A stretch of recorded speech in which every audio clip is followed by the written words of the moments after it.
Hebrew పత్రిక 11వ అధ్యాయం 33-34 వచనాలు చదువుకుందాం.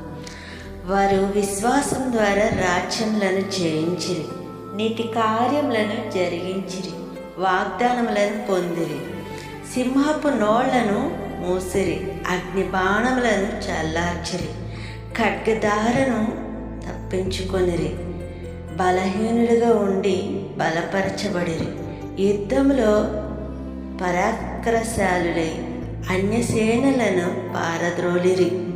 ఆమె అయితే విశ్వాసం కలిగి గొప్ప ప్రార్థనలు చేయాలి. ఈరోజు మనం ఆశీర్వాదం పొందలేకపోవటానికి గల కారణం మన జీవితంలో దేవుని వైపు చూడకపోవటమే. మన విశ్వాసంలో దేవుని వైపు చూడాలి. నా ప్రియనిస్తమా, అది వరకు వారి విశ్వాసంతో రాజ్యాలను జయించిరి.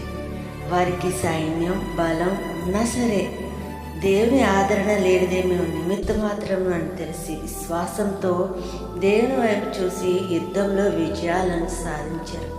మరి ఈరోజు మనం విశ్వాసం లేకుండా దేవుడు కార్యం చేయట్లేదంటే ఎలా అండి? నిరాశ చెందొద్దండి. ఈరోజు నా మనసు జయించలేకపోతున్నాను, నాకున్న అలవాట్లు నా పరిస్థితులు జయించలేకపోతున్నానని బాధపడొద్దండి. దావీదు గారి గురించి ఒకసారి యోచన చేద్దాము.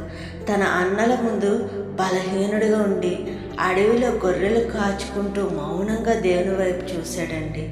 దేవుడు బలహీనుడైన దావీదుని సూర్యుడైన గొల్యాతును పడగొట్టే బలవంతుడిగా చేశాడండి. నా ప్రియనేస్తమా, ఈరోజు నీవు నేను కూడా దేవుని యందు మౌనంగా విశ్వాసంతో ప్రార్థనలు ఆయన వైపు చూద్దాం.